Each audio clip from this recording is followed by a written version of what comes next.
2 साल और हैदर। 2 सालों से हमने हैदर को कभी हंसते नहीं देखा है और कल की लाइव मैंने हैदर की देखी। हैदर 2 सालों में पहली बार मुझे इतना खुश दिखाई दिया। कुछ तो बात है। जो लोग कहते हैं कि गुलाम हैदर ये है वो है, खुद भगोड़ी ने बताया कि गुलाम हैदर भारत आने वाला है, कौन जिम्मेदारी लेगा भारत में, वो क्या कर दे कुछ कहा नहीं जा सकता है। सरप्राइज करने वाली भगोड़ी, जिसकी ज़िंदगी ही सरप्राइज बन गई हो, हर छोटे मोटे काम को सरप्राइज की तरह देखती है, महसूस करती है, बहुत बड़ा उसको सरप्राइज मिला है। ये गुलाम हैदर की हंसी बताती है। कहते हैं कि जब इंसान खुश होता है तो खुशी दबाए नहीं दबती है, और वही कुछ हमने गुलाम हैदर की लाइव में देखा। गुलाम हैदर के चेहरे से खुशी फूट फूट पड़ रही थी। हम अभी यहाँ कुछ नहीं कहेंगे कि क्या हुआ है, लेकिन हुआ बहुत कुछ है और सरप्राइजिंग हुआ है। ऐसे ही नहीं गुलाम हैदर इतना खुश था और कह रहा था शेयर भी करूंगा, तो हम वेट करेंगे कि गुलाम हैदर अपने मुंह से शेयर करें। और अगर हम मोमिन सर की कमेंटी देखें तो बहुत कुछ हमें लगा, लेकिन जब तक मोमिन सर कुछ नहीं कहेंगे हम भी कुछ नहीं कहेंगे। कल मोमिन सर लाइव भी आए थे और नेटवर्क इशू के चलते बात नहीं हो सकी। आज उन्होंने कमेंटी जो डाला है सभी लोगों ने देखा होगा। और जो ये गोद भराई का ड्रामा हुआ, हॉस्पिटल में एडमिट होने का ड्रामा हुआ था, हॉस्पिटल से जो रो रो कर एक वीडियो बनाया गया था भगोड़ी के द्वारा, बहुत कुछ उस वीडियो ने बयां कर दिया है। कहीं कोई बीमारी नहीं थी, साधारण सा जुकाम था। भगोड़ी को पहले ही पता चल गया था कि आखिर होने वाला क्या है। ड्रामा रचा गया, कहीं बच्चे उससे छीन न लिए जाएं, तो पहले ही हॉस्पिटल में एडमिट करा दिया गया और दिमाग लगाया गया कि बहुत कुछ ऐसा हुआ है। मोमिन साहब की कमेटी आने के बाद फटाफट भगोड़ी की गोद भराई भी कर दी गई। आखिर ये सब चीजें क्या कहती हैं? अचानक से ना तो भगोड़ी ने कुछ डेट बताई, ना ही कुछ हुआ। कुआं पूजन हो रहा था, उसके साथ ही साथ गोद भराई भी हो गई। ताज्जुब वाली बात है। सनातन धर्म का निरंतर अपमान हो रहा है।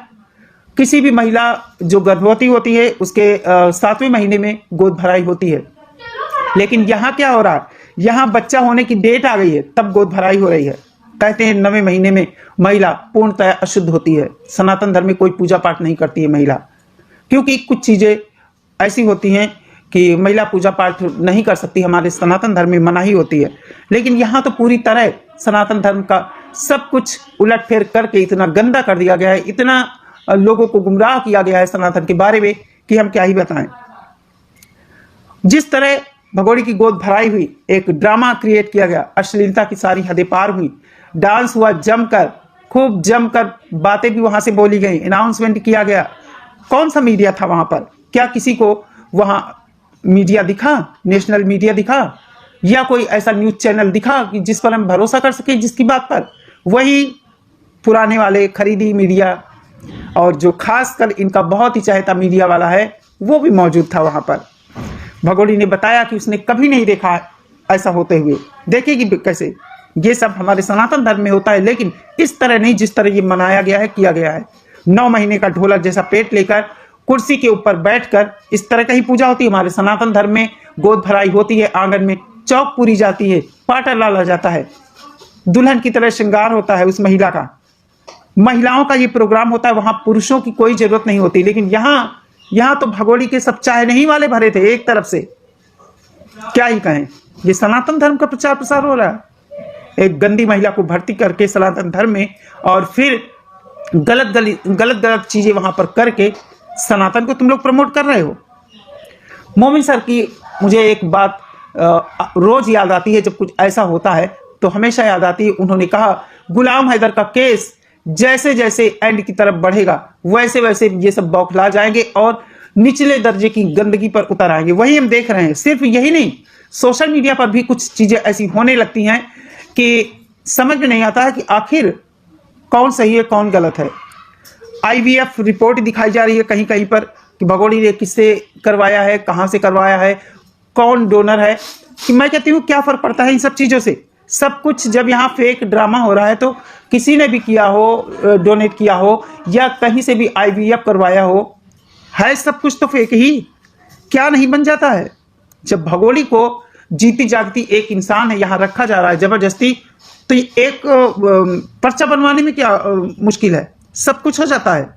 पैसे खर्च करो, जो भी चाहो वो बनवा लो कागज। कुछ देश के गद्दार ऐसे हैं जो इसी तरह का काम करते हैं।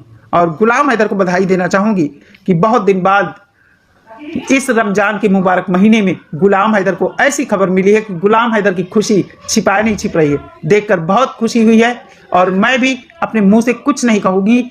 मैं वेट करती हूँ मोमिन मलिक सर का और गुलाम हैदर का, क्योंकि बाद में कहती हूँ ना कि जहां सच होता है, सच की लड़ाई जो लोग लड़ते हैं उसमें बहुत सी बाधाएं आती। अब कल ही देख लीजिए, मोमिन सर लाइव आए, नेटवर्क उनका बिल्कुल भी नहीं चल रहा था। तो खुशियों में इसी तरह की छोटी मोटी रुकावटें आ रही हैं, तो हम अब अपने मुंह से कुछ नहीं कहेंगे, मोमिन सर ही कुछ बताएंगे और गुलाम हैदर ही बताएगा। इतना तो तय है कि ऐसे ही गुलाम हैदर इतना खुश नहीं होता और ये भी ना कहता कि मैं आप लोगों से शेयर करूंगा। जितनी देर उसने लाइव की, कई बार वो अपने को उसने रोका है और यही लग रहा था कि गुलाम हैदर अभी कुछ बताने वाला है, अभी कुछ बताने वाला है। फिलहाल भगोड़ी चाहे जितना इसको गिफ्ट मिले, गोद भराई हो जाए, बच्चा पैदा कर ले, कुछ भी कर ले, हम अपने कानून पर भरोसा करते हैं। भले ही रबूपुरा पुलिस उसे सपोर्ट कर रही, भले ही चार्जशीट नहीं आई है, सब कुछ होगा, परेशान मत होइए, सब कुछ होगा। आप लोग देखते हैं कि कोई बड़ा फैसला होता है तो अचानक ही आता है, सामने से लगता है कि कुछ नहीं हो रहा, कुछ नहीं हो रहा, और अचानक हमें ऐसा सुनाई पड़ता है कि हमें अपने कानों पर यकीन नहीं होता है। वही चीज हम आज सोशल मीडिया पर देखते हैं कि जब कुछ मोमिन सर की तरफ से ऐसी खबर आती है, कुछ चंद लोग उठकर ऐसे आ जाते हैं कि एकदम से ही उन बातों को इस तरह फैला देते हैं कि पब्लिक गुमराह हो जाए।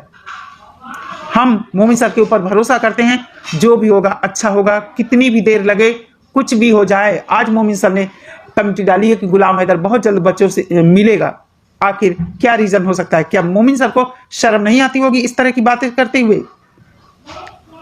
लेकिन क्या करें, हमारे ही देश के लोग मोमिन सर को किस तरह गिराने में जुटे। फिर से एक बार लोग उठकर खड़े हो गए हैं गाली गलौज पर। यहां तक कि मैंने ये भी सुना है कि उन लोगों का कहना है कि मोमिन सर ने उनके पास फोन किया है, धमकी दिया है, भगोड़ी ने उनको 3 लाख रुपए दिए हैं कि ये रिपोर्ट वायरल ना की जाए।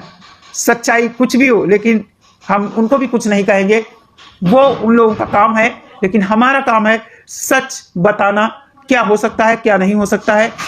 तो हम वही बात करते हैं जो मोमिन सर बताते हैं। 1-2 बार मुझसे भी गलती हुई है, मैंने कहीं दूसरी जगह कुछ सुना और अपने चैनल से वो बातें आप लोगों को बताई। तो ये थी हमारी एक प्यारी सी बहन, जिन्होंने सारी बातें, जो बहुत मोमिन मलिक सर के बहुत ज़्यादा मतलब कांटेक्ट में रहती हैं, तो उनसे ये बात हमें पता चली। आप को ये वीडियो कैसी लगी? तो वीडियो अच्छी लगी हो तो प्लीज़ मेरे चैनल को सब्सक्राइब करें, वीडियो को लाइक करें और प्लीज़ वीडियो को शेयर भी ज़रूर करें। और प्लीज़ दुआ करें कि अब हैदर के साथ कुछ अच्छा ही हो। Thank you for watching. अल्लाह हाफिज़।